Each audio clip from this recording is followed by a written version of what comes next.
नमस्कार दोस्तों, स्वागत है आपका अपने YouTube चैनल वीरू एकेडमी में। दोस्तों, उम्मीद करता हूँ सारे लोग मस्त होंगे, जबरदस्त होंगे और अपना तैयारी जोर शोर से कर रहे होंगे। दोस्तों, आरआरबी जेई का आंसर की और रिजल्ट भी आ चुका है सीबीटी 1 का। आप वहां के आरआरबी साइट पे जाकर के अपना स्कोर कार्ड चेक कर लें। और ग्रुप डी का करेक्शन फॉर्म भरे जा रहे हैं, यानी जिस व्यक्ति का फॉर्म अप्लाई करते वक्त कोई दिक्कत हो गई थी वो जाकर के अपने फॉर्म में करेक्शन कर सकता है। यदि बात करें इस क्लास की तो दोस्तों, पिछले क्लास में हमने ब्रेन के बारे में पूरी जानकारी ले ली थी। वो किस चीज का हिस्सा है? सेंट्रल नर्वस सिस्टम का। एक बार फिर से रिकॉल कर लेते हैं सारी चीजों का।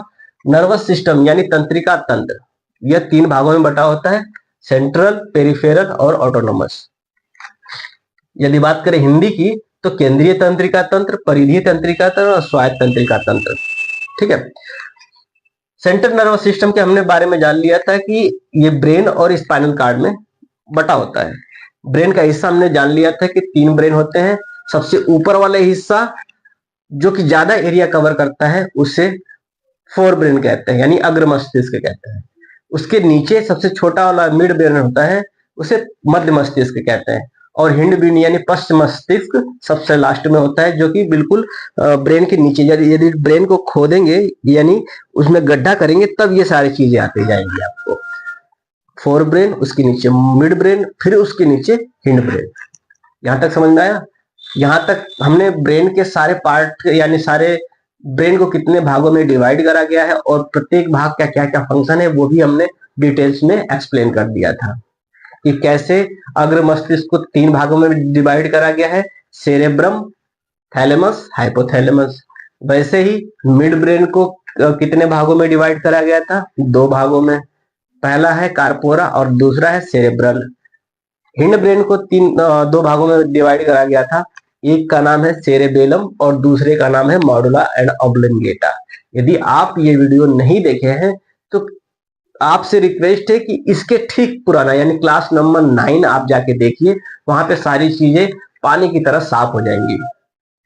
दोस्तों, आज हम बात करेंगे पेरिफेरल नर्वस सिस्टम और ऑटोनोमस नर्वस सिस्टम के बारे में और न्यूरॉन वगैरह के बारे में पूरी जानकारी आपको देंगे।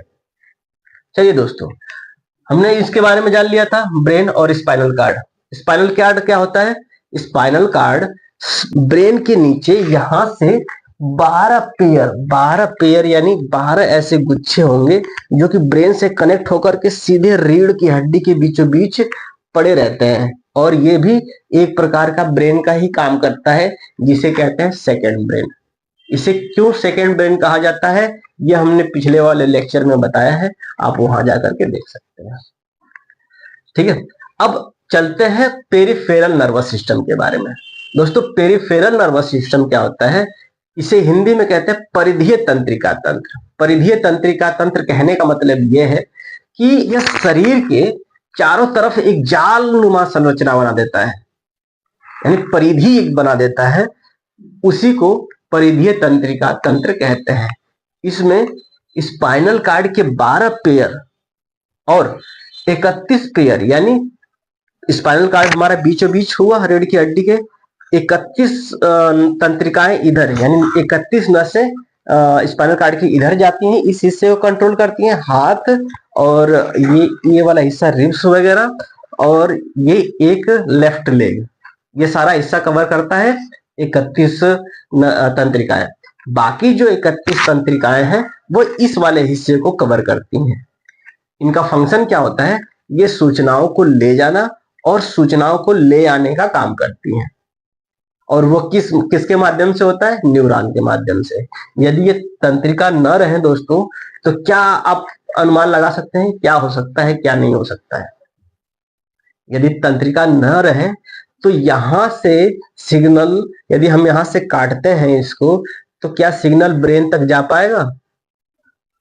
नहीं जा पाएगा ना।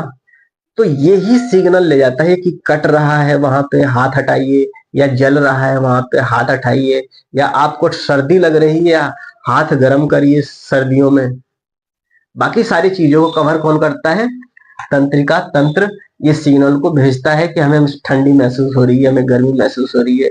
ब्रेन मालिक को कहिए कि हमें गर्मी भेजें, तो माइंड में ये सिग्नल जाएगा कि हमें गर्मी की आवश्यकता है। जब गर्मी की आवश्यकता होगी तो हम अपने आप हमारे पैर आग की तरफ चलने लगेंगे। यदि सर्दी का अनुभव यदि सर्दी का अनुभव होगा तो हमारे पैर अपने आप आग की तरफ या कोई गर्म कपड़ा खोजने लगेगा, ताकि दिमाग कह रहा है कि बेटा जा, तेरे को गर्मी लग रही है, जाके गर्म कपड़ा पहन ले या फिर आग के पास बैठ। तो इस प्रकार से परिधीय तंत्रिका तंत्र जो होता है उसमें 12 पेयर स्पाइनल कार्ड और 31 पेयर यानी 62 तंत्रिकाएं जो होती हैं, उन सबका जो जाल होता है वह परिधीय तंत्रिका तंत्र के अंदर आता है। इसके अंदर सूचनाओं को ले जाना और सूचनाओं को ले आने का काम किया जाता है।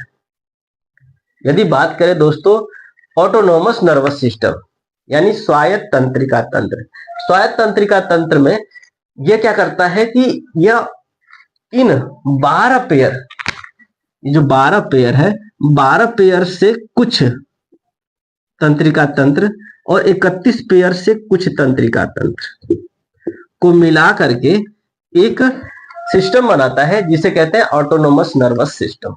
यानी 12 पेयर से कुछ और 31 पेयर से कुछ तंत्रिका तंत्र मिलकर के ऑटोनोमस नर्वस सिस्टम का निर्माण करते हैं। ऑटोनोमस नर्वस सिस्टम का कार्य क्या होता है? यह हृदय की गति, यानी हृदय में तो हम अपना कुछ हाथ नहीं लगा सकते ना कि भाई तू बहुत तेज धड़क रहा है थोड़ी कंट्रोल कर, नहीं, वो अपने हिसाब से ही कंट्रोल होगा। और उसे कंट्रोल करने का काम कौन करेगा? Autonomous nervous system.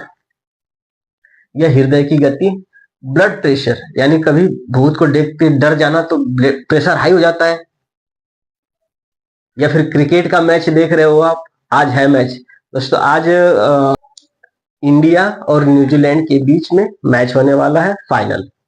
तो आज के डेट में मैं रिकॉर्ड इस वजह से कर रहा हूं ताकि 2:30 बजे से मैच होने वाला है, मैच का भी एंजॉय करा जाएगा। हालांकि पढ़ाई कर लीजिए, इसके बाद मैच का एंजॉय करने के बाद आप रिवीजन कर लीजिएगा, ठीक है, इतना परमिशन देता हूं आपको। तो हृदय की गति को नियंत्रित कौन करता है? Autonomous nervous system. Blood pressure यानी रक्तचाप को नियंत्रित कौन करता है? Autonomous nervous system. हमारे शरीर के अंदर जितने भी इनवॉलेंट्री एक्टिविटी होता है, कहने का मतलब कि जिस पे नियंत्रण हमारा नहीं होता है, हमारे हाथ का नहीं होता, जिसे हम अपने माइंड से कंट्रोल नहीं कर सकते। हालांकि माइंड का ही कुछ पार्ट होता है जो इसको कंट्रोल करता है, लेकिन उसे हम अपने आप से रोक नहीं सकते। जैसे क्या आप पाचन को रोक सकते हैं? खाना खाने के बाद खाना खा लिया और कह दिया पाचन मत होना, बस टेस्ट देना मुझे, ऐसा नहीं होगा ना। मुंह में डालते ही डाइजेशन होने लगेगा। तो उसको कंट्रोल कौन करता है? Autonomous nervous system. त्वचा का ताप, यानी कभी कभी होता है कि शरीर का बुखार होने की वजह से जो शरीर की गर्मी होती है वो भी बढ़ जाती है। तो गर्मी, हम तो कहते नहीं कि भाई हमारी शरीर की गर्मी बढ़ जाए, वो तो ऑटोमेटिक होता है जब एबनॉर्मलिटी होती है शरीर में। तो इसको भी वो कंट्रोल करने की कोशिश करता है। मांसपेशियों की गति, यानी मांसपेशियां जो होती हैं, जैसे कि हमारा तो बस यही होता है कि हम कोई सामान उठा ले या फिर ऊपर कर दें, ऐसे कर दिया, लेकिन हम तो ये नहीं करते कि हमारा जो मांसपेशियां हैं वो फैले सिकुड़े, ये तो नहीं रहता हमारे दिमाग में। लेकिन फैलाने और सिकुड़ने या सिकुड़ाने का काम कौन करता है? Autonomous nervous system. यहां तक समझ में आ गया? ऑटोनोमस नर्वस सिस्टम यानी स्वायत्त तंत्रिका तंत्र 2 भागों में डिवाइड होता है। एक का नाम है सिंपैथेटिक नर्वस सिस्टम और दूसरे का नाम है पैरासिम्पैथेटिक नर्वस सिस्टम।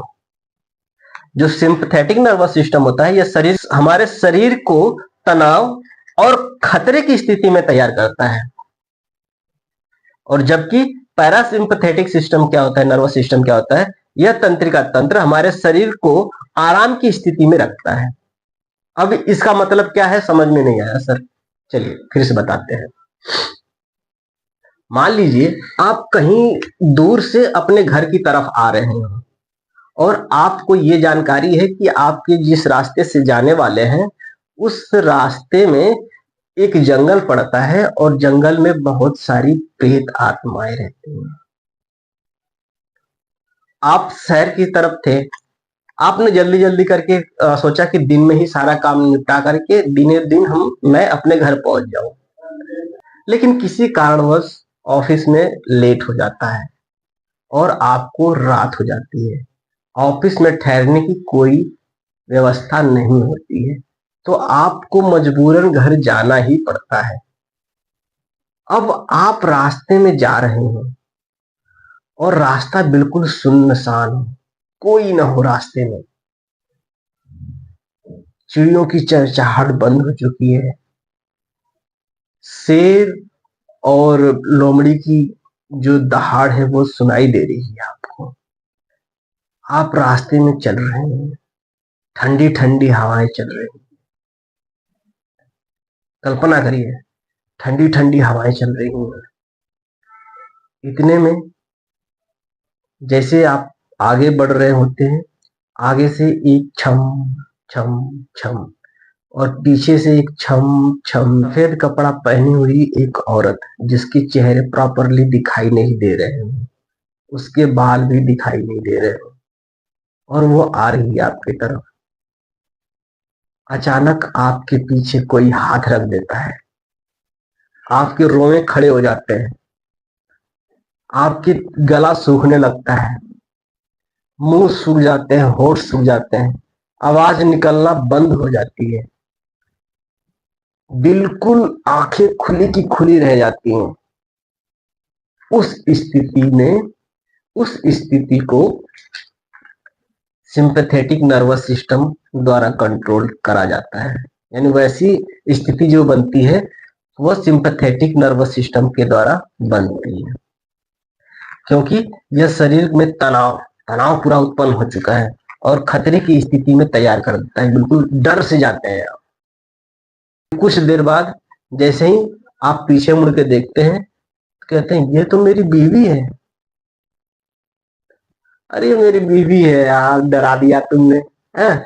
तब अब रोमे जो खड़े हो गए होते हैं वो शांत होने लगते हैं, हालांकि मेकअप नहीं करी थी इस वजह से वो डर गया था, और रात में वो उन्हें खोजने आई थी कि कहीं रात में डर न जाए, इसी वजह से मैं जाऊं। और जो आगे औरत आ रही थी वो उसकी साली थी, दोनों कहे चलो बहन लेके आते हैं जीजा जी को तुम्हारे, हैं। तो वो दोनों मिल जाती हैं। अब वो उसका जो रोआ खड़ा हो गया था वो शांत होने लगता है, आंखें जो खुली की खुली रह गई थी वो झपकने लगती हैं, और होठ जो सूख गए थे, गला जो सूख गया था उसमें पानी आने लगता है, लार बनने लगता है। तो जो ये वाला कंडीशन को कंट्रोल करता है वो कौन करता है? Parasympathetic nervous system. यह तंत्रिका तंत्र हमारे शरीर को आराम यानी रिलैक्स मोड में लाएगा, की स्थिति में रखने की कोशिश करता है। ठीक है, तो दोस्तों ये रहा नर्वस सिस्टम। अब इसके आगे चलते हैं दोस्तों। जो नर्वस सिस्टम होता है उस नर्वस सिस्टम का एक संरचनात्मक और कार्यात्मक इकाई होती है, स्ट्रक्चरल और फंक्शनल यूनिट होती है, जिसको कहते हैं न्यूरॉन। न्यूरॉन के बारे में मैंने बोला था आपको कि ये बाद में बताऊंगा, फिलहाल न्यूरॉन की डायग्राम उस समय पिछले वीडियो में दिया था, अब हम उसको डिटेल्स में एक्सप्लेन करने वाले हैं। तो चलिए इसको मिटा दें, स्क्रीनशॉट लेना चाहे तो ले सकते हैं, इतना काफी है टाइम स्क्रीनशॉट लेने के लिए। मिटा देता हूँ इसको।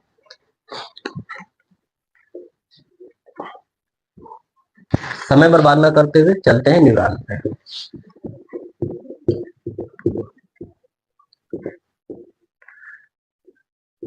इसको हिंदी में कहते हैं तंत्रिका कोशिकाएं।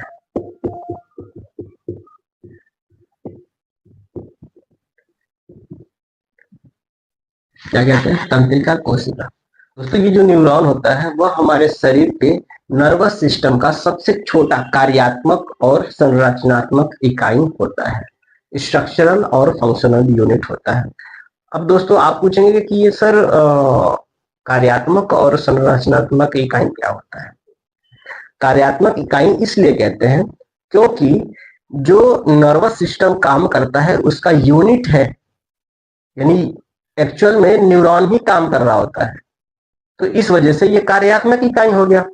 यदि बात करें संरचनात्मक इकाई की, तो दोस्तों सारे जो स्ट्रक्चर है नर्वस सिस्टम का वो न्यूरॉन से ही तो बना है।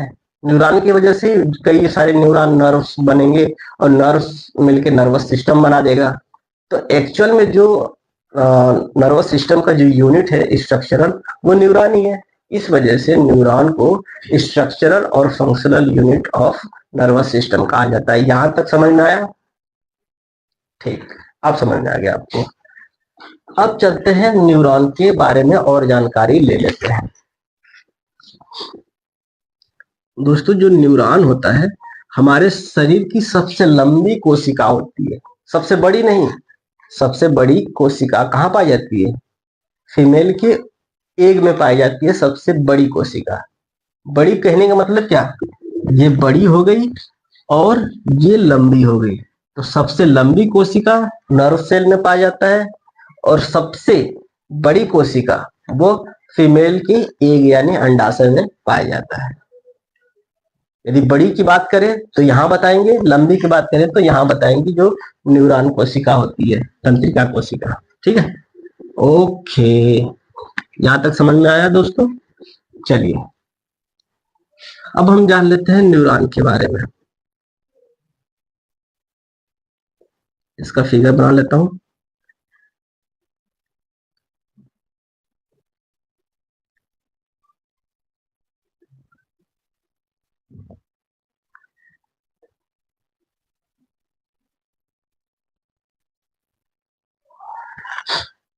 दोस्तों, फिगर के साथ साथ मैं आपको बताते भी चलूंगा कि क्या बना रहा हूं और उसका फंक्शन क्या होता है।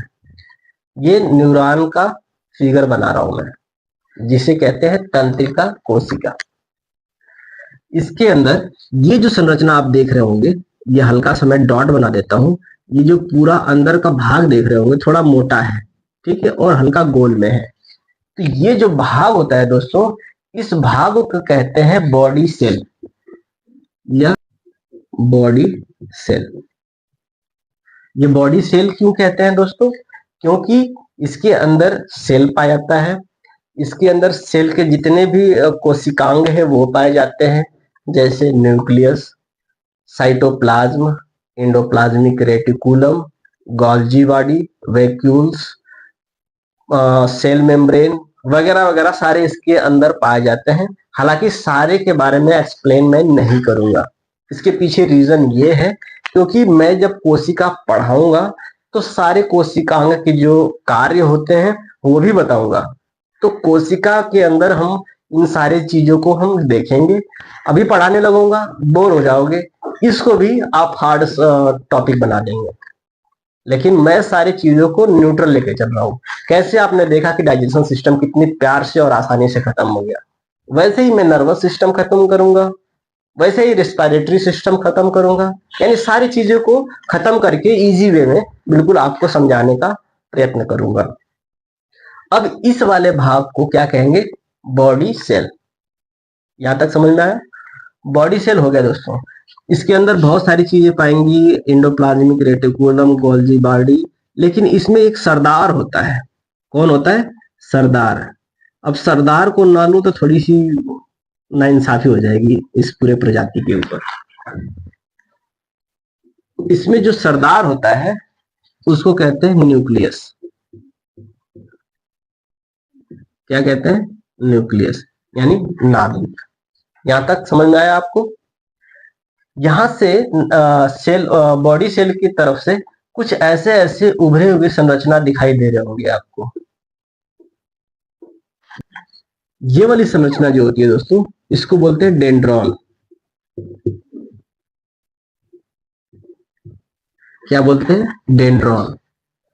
और के बाद ऐसे ये संरचनाएं पूरे ब्रांच में के रूप में टूट जाती हैं। ऐसे ऐसे ब्रांच के रूप में क्या होती हैं? टूट जाती हैं। अब ये जब ब्रांच के रूप में टूटेंगी या चारों तरफ फैल जाती हैं, जो फैली हुई संरचना होती है जो डेंड्रॉन को छोड़कर होता है, उसको क्या बोलते हैं? इसको बोलते हैं, यहां लिख देता हूं, इसको बोलते हैं डेंड्राइट्स। क्या बोलते हैं? डेंड्राइट्स। अब यहां देखिए दोस्तों, अब इसका फंक्शन भी हम देख लेते हैं साथ ही साथ। जो डेंड्राइट्स होता है वो सूचनाओं को लेके आता है। यानी मान लीजिए कि यहाँ पे डेंड्राइट्स पाया जाएगा, हम यहाँ पे हॉट गन या फिर आयरन वगैरह चिपकाएंगे तो डेंड्राइट्स कहेगा मालिक जला, ये सूचना लेके आता है। ठीक है। अब ये सूचना आ रहा होता है, न्यूक्लियस सारी चीजों को इसमें बीच में कवर करेगा। ये किसमें, डेंड्रॉन के माध्यम से आएगा, बॉडी सेल से होते हुए इस सूचना को कहाँ लेके जाएगा, एक्सॉन की तरफ लेके जाएगा। अब एक्सॉन की तरफ लेके गया सूचना को, यानी एक्सॉन क्या करता है, इसको इसको बोलते हैं दोस्तों एक्सॉन। क्या बोलते हैं, एक्सॉन बोलते हैं। इस वाले एक नली होती है, सिलिंड्रिकल नली होती है, इसको कहते हैं एक्सॉन। अब ये एक्सॉन सूचना को लेके आता है, यहां तक समझ में आया। इसके ऊपर प्रोटीन की एक परत होती है और इसमें एक विशेष प्रकार का सेल पाया जाता है, कोशिका पाया जाता है। ये सूचनाओं को क्या काम करने का काम करता है, सूचनाओं को तेज करने का काम करता है। कौन, माइलिन शीट। अब दोस्तों ये एक्सॉन से सूचना जा रही है और उसके ऊपर प्रोटीन की एक लेयर होती है, वो चारों तरफ से कवर करके रखती है इसको। अब हमने जान लिया कि एक्सॉन जो होता है सूचना को डेंड्राइट से अपने पास लेकर के आगे फॉरवर्ड करता है। उसके ऊपर एक माइलिन शीट लगी होती है, जिसे कहते हैं, हिंदी में कहते हैं, इसे म्यान भी कहते हैं। और म्यान के अंदर कुछ न कुछ रखा जाएगा, और म्यान के अंदर कौन सा चीज रखा गया है, एक्सॉन रखा गया है। तो ये शीट जो होती है माइलिन शीट, इसके अंदर एक्सॉन पाया जाता है। और ये माइलिन शीट का काम क्या होता है कि इसके अंदर जो सूचना होती है उसको एक तेज रफ्तार के रूप में इसको फॉरवर्ड करती है। यानी एक्सॉन के अंदर जो सूचना होती है उसको एक रफ्तार प्रोवाइड करा देता है। कौन, माइलिन शीट। यहां तक समझ में आया। माइलिन शीट के अंदर आपको बताया था कि एक विशेष प्रकार का सेल यानी कोशिका पाया जाता है, जिसको कहते हैं गिलियल सेल। अब गिलियल सेल का नाम सुनते ही आपका दिमाग हिट करा होगा और बताया होगा आपको कि गिलियल सेल ही वो शत्रु है जिसके वजह से ब्रेन ट्यूमर होता है। फिर आगे एक्सॉन पहुंचता है, आगे एक्सॉन जाता है और ऐसे ब्रांच में टूट जाता है। पूरे न्यूरॉन में चाहे डेंड्राइट्स जितने भी हों, एक्सॉन सिर्फ एक होगा और वह ऐसे जाकर के बढ़ जाता होगा आगे। अब दोस्तों ये वाला जो भाग होता है इसको कहते हैं साइनेप्टिक टर्मिनल बोलते हैं। इसको क्या बोलते हैं, साइनेप्टिक टर्मिनल। और इसमें जो गैप आ जाता है इसको बोलते हैं सिनेप्स। क्या बोलते हैं, सिनेप्स बोलते हैं। तो दोस्तों ये रहा न्यूरॉन का फिगर और उससे रिलेटेड जितने भी पार्ट उसमें पाए जाते हैं उसका डिटेल्स में एक्सप्लेनेशन। उम्मीद करता हूं यहां तक आपको समझ में आ गया होगा। Brain, neuron, nervous system, brain, spinal cord वगैरह वगैरह। ठीक है, एक बार जाकर के रूम पे रिवाइज करिएगा। और ये क्लास हम यहीं समाप्त करते हैं। मिलेंगे कल नए उमंग, नए तरंग और नए जोश के साथ। तब तक के लिए जय